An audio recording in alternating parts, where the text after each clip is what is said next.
හයි අමාරු වැඩක් කොහොමද පැය දෙකකින් ඉවර කරන්නේ? ඒ ගැන දැනගන්න මේ වීඩියෝ එකත් එක්ක රැඳිලා ඉන්න වෙනවා. එහෙනම් අපි යන් වීඩියෝ එකට.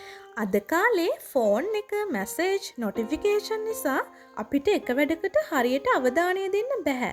දවස පුරාම වැඩ කළත් වැඩක් උනේ නෑ කියලා හිතෙනව නේද?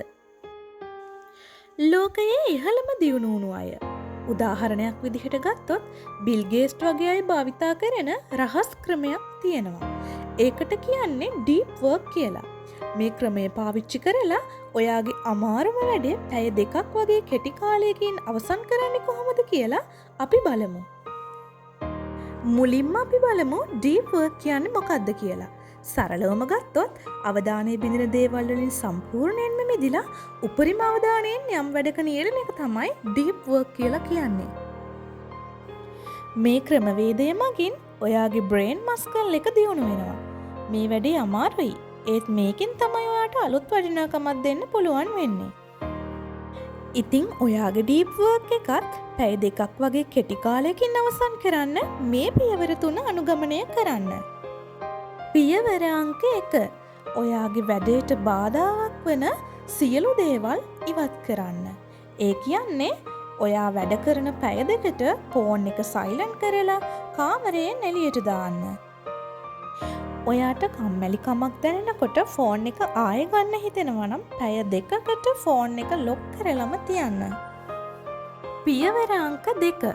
පැහැදිලි කාලසටහනක් සකස් කරන්න. ඔයා පැය දෙකක් වැඩ කරන නිශ්චිත වේලාව සහ නිශ්චිත කාර්ය කලින්ම සැලසුම් කරන්න. උදාහරණයක් විදිහට ගත්තොත් මම අද හවස 4 ඉඳන් 6 වෙනකම් ප්‍රොජෙක්ට් රිපෝට් එකේ වැදගත්ම කොටස ලියනවා. ඉතින් මේ විදිහට ඔයාගේ ඩීප් වර්ක් එක වගේම ඔයා වෙන් කරන කාලය කලින්ම සැලසුම් කරන්න.